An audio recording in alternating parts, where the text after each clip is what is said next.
Hello, my friends. I'm super sad that we're not able to be in class together, but this is the next best thing, I guess. So you still get to see me. I hope that everybody's doing well and staying safe and taking care of yourselves. I really wish that we were all together in the classroom, but I think it's safer this way for us all to make sure that we're keeping ourselves safe where we need to. So this is really weird for me to do in front of a camera, so I apologize if I look kind of weird. But I'm going to do my very best to make sure that you guys are getting what you need from me. Um, we're probably wondering what about all the projects and everything that we have going on in the class right now. So we're going to put everything kind of on hold. I feel like almost every single class had something that was progressing, and obviously we can't do that without our materials, without our things that are at the school, and then we have our group projects.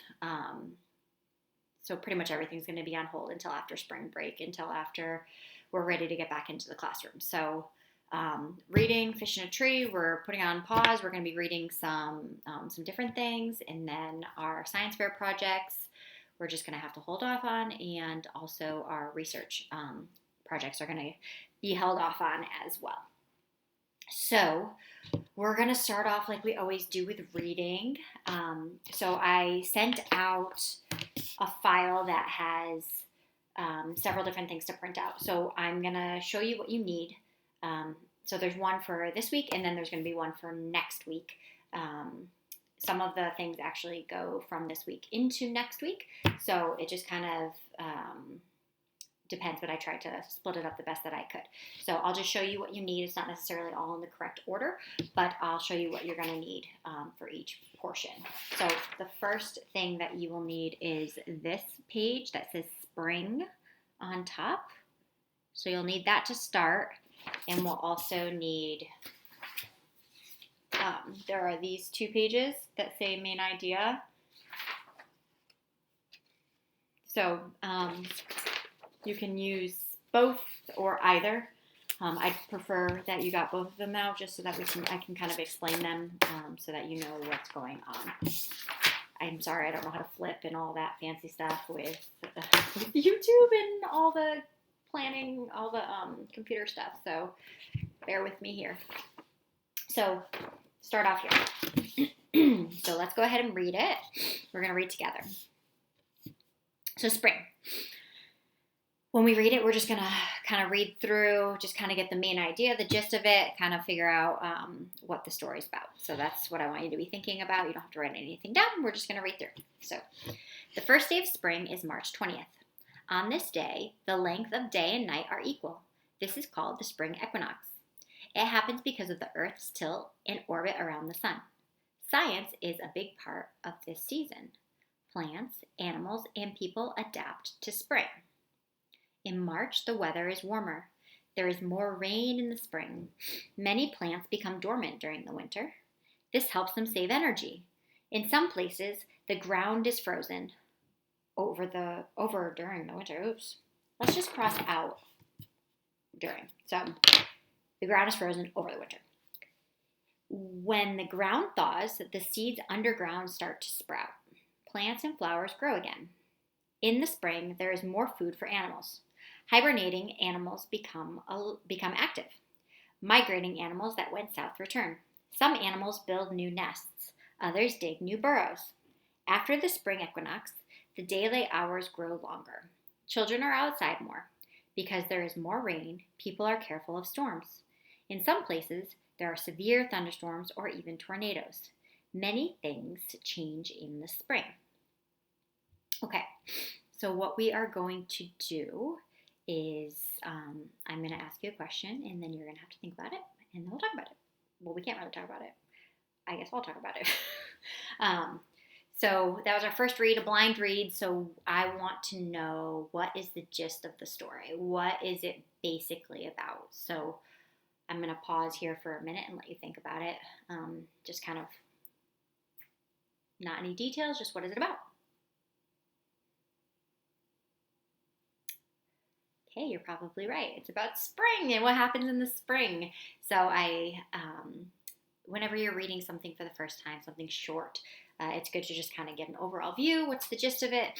And then we're going to go back in and we're going to read it again. And this time we're going to look for something more specific. So this time around, we are going to be thinking about main idea. Okay. So the main idea is what is a specific area of the story, what is that portion about? So when we figured out the gist of the art or of the passage, we figured out what the whole thing was mainly about, not just a portion. So now we're going to read it and we're going to stop after each portion and we are going to write the gist or what that portion was mainly about. So that's going to be kind of like our main idea. So as we go, we'll read. We'll pause. We're going to think, hey, what is the main idea of this?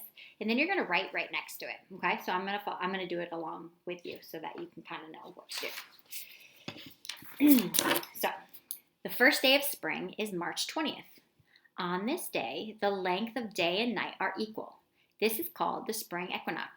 It happens because of the Earth's tilt in orbit around the sun. Science is a big part of this season. Plants, animals, and people adapt to spring.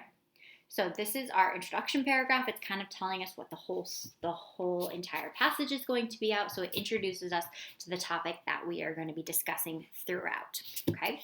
So what I want you to do, you can take a pen, pencil, whatever you want to do, and you can go ahead and write on the side what you think that this is about.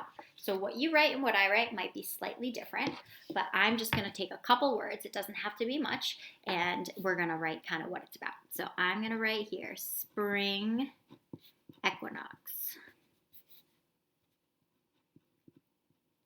You might write something like spring starts in March, or March or spring, what happens in spring, things like that are all really good things to write. So I just kind of drew a little, I don't even know what this thing's called, but a little side note that this is the spring equinox, okay? So yours can look something like that, okay? So now we're going to do the next paragraph. In March, the weather is warmer. There is more rain in the spring. Many plants become dormant during the winter. This helps them save energy. In some places, the ground is frozen over the winter. When the ground thaws, the seeds underground start to sprout. Plants and flowers grow again. Okay, so now I want you to think about what that paragraph is about. And do the same thing. So while I do this, you can go ahead and do yours. So I'm hoping that yours does not look the same as mine.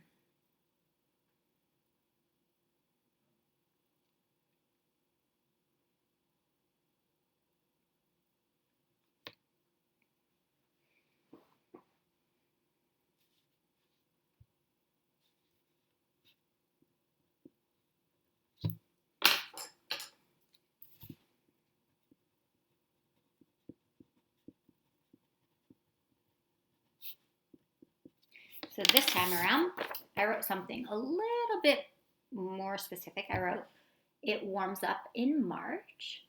So yours might be something different. It might be something along the lines of weather, or the difference in weather between winter and spring.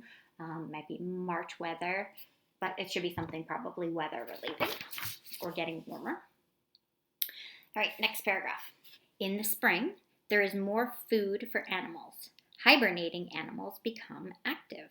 Migrating animals that went south return. Some animals build new nests. Others dig new burrows. Okay, so for that one, go ahead and figure out what you might want to write.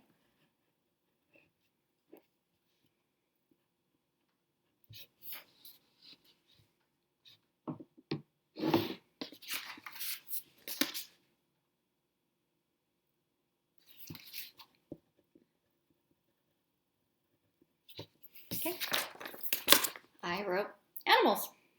Simple, to the point. Great, last paragraph. After the spring equinox, the daylight hours grow longer. Children are outside more. Because there is more rain, People are careful of storms. In some places, there are severe thunderstorms or even tornadoes. Many things change in the spring. Hmm.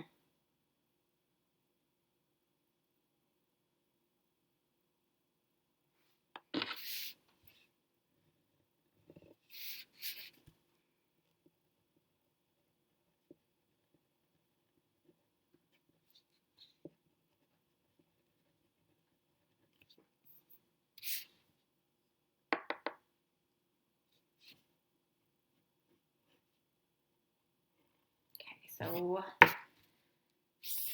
I put many changes and weather.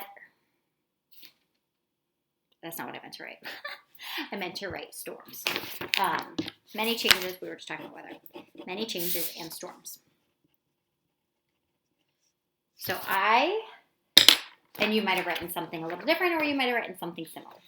So looking back at this, if I was to look at this piece of paper a little bit later, I could easily take a look at it and know what each paragraph is about. I don't have to read the entire thing in order to know what the paragraph is about. So this is a really good way when you're reading a text to kind of take notes, so that when you come back, you're able to figure out what each area was, and then it might help you to kind of gather the information together if you're writing a informative piece, which we're going to be talking about in writing.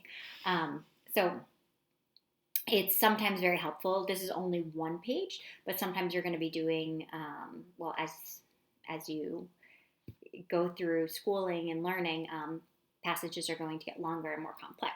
So it's a very helpful tool for when you are gathering information, especially when it comes to doing research and things like that. If you have a number of different passages and you're trying to gather information, let's say that you wanted to write something about animals in the spring, for example, and you had this page and you had 5 other pages, and then at the end of it, you were to say, oh, okay, I need to go back and I need to figure out what parts were about animals. So you could easily look at this and be like, oh, I better look at this paragraph because this one's about animals. So it's really helpful when you're trying to gather information, so that you know what each portion was about. So that's kind of why we figure out our main ideas. It's helpful to look back at that information later, especially when you're trying to gather that information. So just wanted to give you that pointer.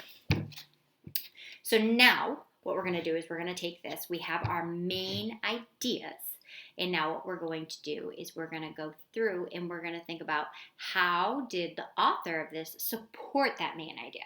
So supporting that idea means that they are giving you proof that that is the topic, or they're giving you more information about that specific topic. So when we read this first paragraph, we put that it's mainly about the spring equinox.